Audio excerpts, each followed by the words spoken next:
What is social media ghostwriting? Well, I've made over $3 million as a ghostwriter, so I can tell you. Social media ghostwriting is where you have conversations with business owners, you record those conversations, that's what I like to do, and then you turn their words into scalable social content. Social ghostwriting is also one of the big 3 ghostwriting services that I encourage every writer to offer to start making 10 grand per month.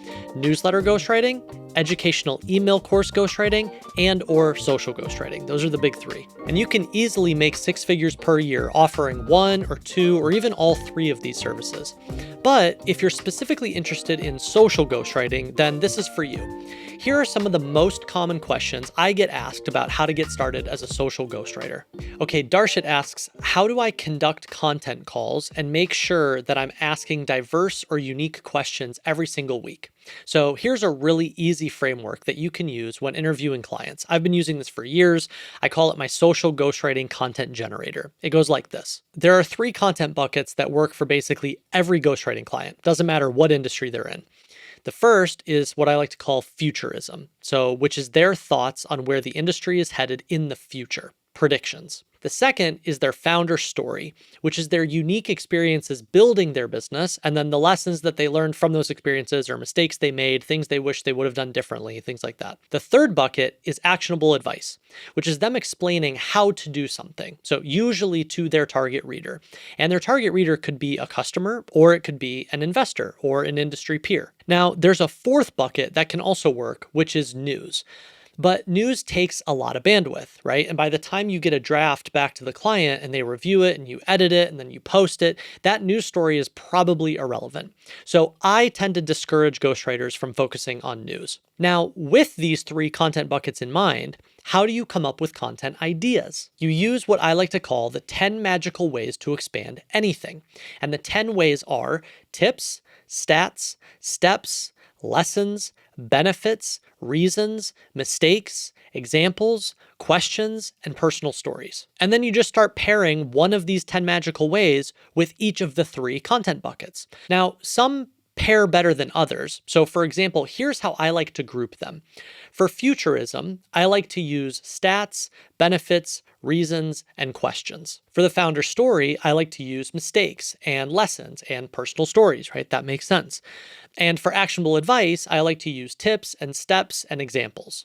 So to answer the question, how do you ask diverse or unique questions each week on your content calls? You pick one of these 3 content buckets, and then you pick one of these 10 magical ways, and you make that the focus of the call. So for example, this week, maybe you ask the client about reasons why they think their industry is headed in a certain direction, or you pull some new research and show them a few stats, and you ask their interpretation of what those stats mean for the future of their industry. But then the next week, you ask them about mistakes they made building their first company, or lessons they've learned about launching viral apps on the App Store. Then the next week, you ask them for tips on whatever topic they want to be associated with. So maybe hiring tips or time blocking tips or biohacking tips. The point is, you just pick a different content bucket and a different magical way to center the conversation and then let them riff on that. And one last thing, because this is something I notice a lot of ghostwriters don't really realize, is you don't just have to use their answers from that week's content call to create that week's content. Okay. Every week, week after week, the library that you have to pull from gets bigger, right? The library is growing. So you could combine an answer that they gave you to a question this week with a story they told you last week with an example they told you the week before, which is why, again, the longer you work with a client, and you should explain this to them, the easier it is for you to write for and with them, and the less likely they are to leave. Because you've collected a tremendous amount of information on them, who they are, their stories, their insights, their unique experiences, their opinions, all of which makes creating the next piece of content for them easier and easier and easier. All right, David Southern asks, when should you only ghostwrite one specific topic for one specific person in one specific way? And when can you expand that to cover more ways but retain speciality? Right? So for example, starting with EECs, then expanding into newsletters, articles, short form writing, etc. So this is a great question, but there's a nuance here that a lot of people don't understand. My entire philosophy, for context, is that you should position yourself to ghostwrite for one specific person in one specific industry in one specific way. So for example, instead of saying, I'm a ghostwriter for anyone willing to give me money, which is what most people do, you're far better off saying, I ghostwrite specifically for sales managers in enterprise B2B technology companies, and I only ghostwrite weekly newsletters. One specific person in one specific industry providing one specific type of asset or ghostwriting in one specific type of way. Now, the big question is why? Why, Cole? Then not everyone can be my client. Correct. And that is a good thing. When you say that you ghostwrite anything for anyone, you have no pricing power. You are easily replaceable. You are now a commodity. But when you say that you only ghostwrite weekly newsletters for founders of SaaS startups, you repel everyone who doesn't fit that archetype and you attract everyone who is that archetype. It's very counterintuitive, but I promise you do not need 9,000 clients. If even 9 clients all said, yes, I would like to work with you tomorrow, you would have an anxiety attack. So you don't need to say that you ghostwrite anything for anyone.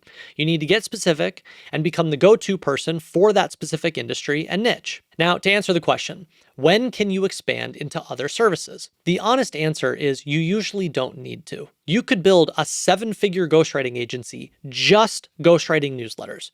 You could also build a 7-figure ghostwriting agency just building educational email courses and creating insanely valuable opt-ins. You could also build a 7-figure ghostwriting agency just writing social content or just writing short-form video scripts. And I know because I did it. I built my entire ghostwriting agency to millions of dollars in revenue, 80 plus clients, 23 full-time employees. All we did was write 800-word thought leadership articles for executives.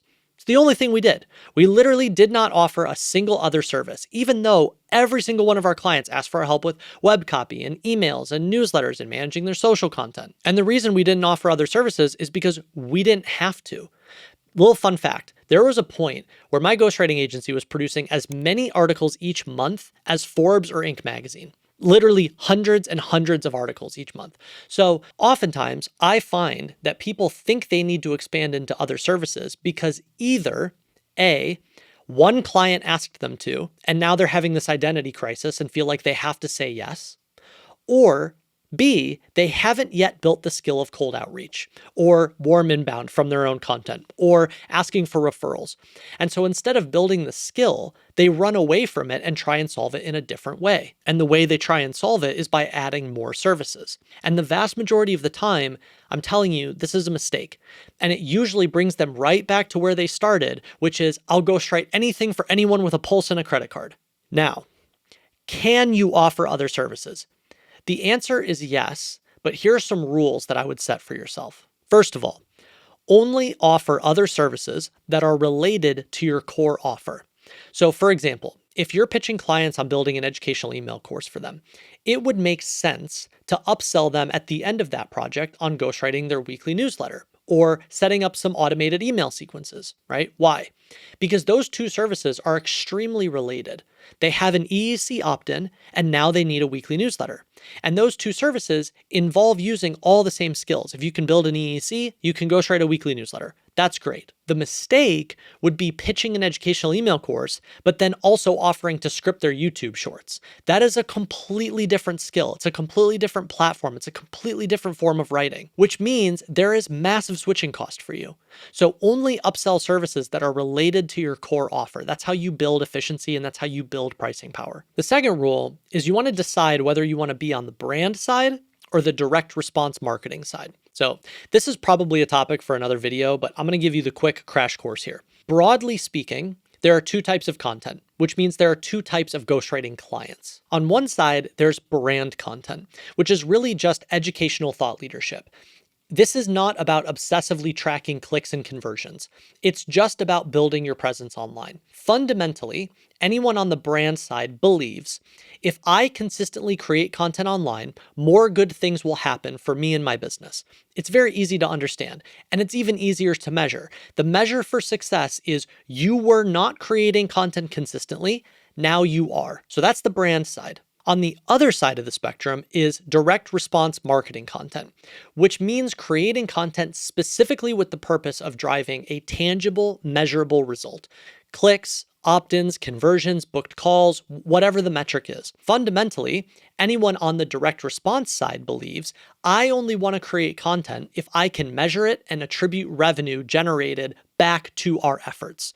Nothing wrong with that. You're just dealing with a different kind of person and a different kind of client. And after ghostwriting for hundreds and hundreds and hundreds of different types of people in different types of industries, I can tell you, some ghostwriting clients only care about brand. If you're a startup founder that just raised $500 million, you're probably not looking for a ghostwriter to track booked calls through your content. You're probably using a ghostwriter to continue building your brand so that the next round that you raise, you can go out and attract investors and raise another 750 million, right? They only care about brand. I know because I ghostwrote for a lot of them. On the other side of the spectrum, some ghostwriting clients only care about direct response metrics. They're more obsessive about we created 10 pieces of content, how many clicks did we get, how many impressions did we get, how many people opted in, how many people booked a call. It's totally fine. That's just a different type of ghostwriting client. And some people, like me, I fit the criteria of both. I understand on the brand side, if I keep creating content online, more good things are going to happen. But I also, because of the way we run our businesses, want to have visibility into the metrics. So I'm like a hybrid. Now, the reason this is so important is because whatever service you provide, you actually want to get even more specific within yourself and decide whether you want to be on the brand side or the direct response side. Because let's say you really focus on social media ghostwriting for biotech founders. That's your niche. And all biotech founders really want, and again, I know because I ghostwrote for a lot of them, is to build brand so they can raise more money in the future. Great. It's an awesome niche. But then let's say another client walks in. And they're also a biotech founder, but they're obsessed with direct response metrics.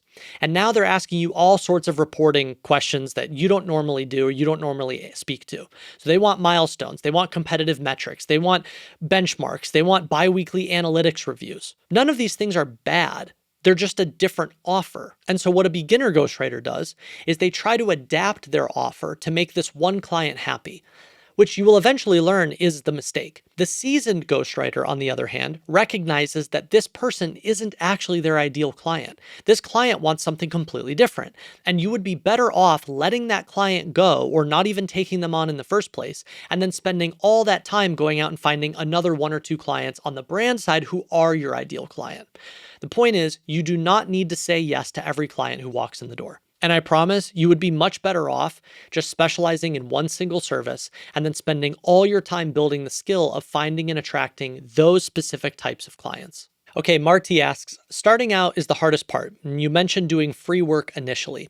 How do you recommend we go about finding the right caliber of customers that we can serve for free? So this is an interesting question. And the answer is when you're starting out, you shouldn't really care about finding the right caliber of customers. You're a beginner, and beginners can't be choosers, right? I promise, and again, I went through this too. I promise you will learn a tremendous amount working with anyone, literally anyone. It could be your uncle. It could be some random person you knew in high school and haven't talked to in 10 years, but now they have a startup. It could be the restaurant owner down the street. It doesn't matter. Literally anyone. The bottleneck to learning and improving in the beginning isn't finding the perfect situation or the perfect client. The bottleneck is literally just you choosing to jump into the deep end and get going. All right, Jalen asks, how can you turn a small or medium result from clients into a bigger clientele network? So another great question. And this is something I notice a lot of ghostwriters don't do. You have to ask every single client for referrals. Whenever I say this, I hear all sorts of objections and faulty beliefs as to why they can't. I don't want to ask anything of the client. I'm afraid the client's going to say no. I don't want to annoy the client. And I'm telling you, all of these are wrong. I promise. Happy clients want to help you. This is something people don't really understand about entrepreneurs, okay? Because that's who you're selling to. You're selling to an entrepreneur. You're selling to a business owner. I've been an entrepreneur for a decade now. I have ghostwritten for more than 300 other entrepreneurs. So let me tell you a little secret. Entrepreneurs know how hard it is to build a business, which means when they meet another entrepreneur, that's you, they genuinely want to help them in some way. Sometimes they want to help them for selfish reasons. So If they help you, then they can ask you for a favor later on. Nothing wrong with that, right? Favor trading rules the world. But more often, people just want to be helpful for the sake of being helpful, or they want to be helpful to make themselves look good. I probably get asked 10 times a week by people in my network if I know any good writers. They want introductions. They're looking for someone to hire. They're looking for a ghostwriter to work with. And when I introduce a ghostwriter to a friend or someone in my network, I look good. Right? I look smart. So yes, I enjoy being helpful to the writer, but I also like being helpful to my friend. So going back to the question, you should ask every single client for referrals. And if they are a long-standing client and they've stayed with you for year after year after year, you should be asking them for referrals literally every single year. And this is how I would phrase it, okay? Just repeat this. I would say, hey, I'm really focused on growing my ghostwriting business this year. And I was wondering if you knew anyone who's looking for a ghostwriter. No worries if not, but if anyone comes to mind, I'd really appreciate an introduction. Just say that. And I promise other entrepreneurs will empathize with you, and they'll empathize with the fact that you want to grow your own business because they've been there, they're working on growing their business, and they will want to help you. And the ones who don't want to help you, whatever, just move on and try again, try again, try again. All right, Navjot asks, what's the biggest mistake beginner ghostwriters make when starting out on social media platforms and should be avoided? So I think the biggest mistake actually happens with the offer, even before you start working with the client.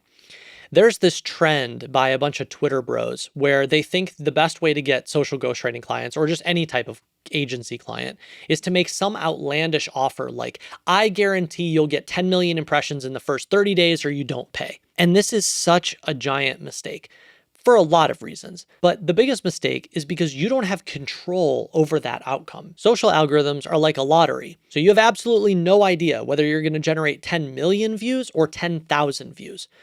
More importantly, you actually don't need to make these kinds of promises. And this is the thing that a lot of people don't understand about social ghostwriting specifically. The measure for success is not some specific tangible metric, especially for startup founders, CEOs, executives, investors. These people do not care about how many clicks their post got. The measure for success is that they're not creating any content right now, or they're not creating content consistently. And the reason they're not doing it is because they don't have time, they don't have the skill, and or they can't rationalize making the time or building the skill because they're too busy building a company. The value that you provide as a social ghostwriter isn't some specific number of views or anything like that. You don't have to promise follower growth. You don't have to promise a certain number of impressions. The measure for success for the client is literally, you aren't creating content consistently.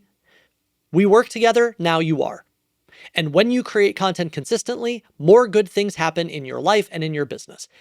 It's such a simple concept, but it's so hard for people to understand and wrap their heads around. I'm telling you, I built my entire ghostwriting agency, millions of dollars in revenue, ghostwriting for some of the most well-known founders and CEOs and investors in the business world. And we did not promise one metric. Zero. We didn't promise anything. Our entire pitch was, you aren't building thought leadership at scale right now on the internet. And now, working with us, you are. That's it. If you have other questions that come to mind, leave a comment and I'll make a follow-up video answering the good ones. And if you're at all interested in getting started as a social ghostwriter or an email ghostwriter, send me a DM. I would love to hear from you.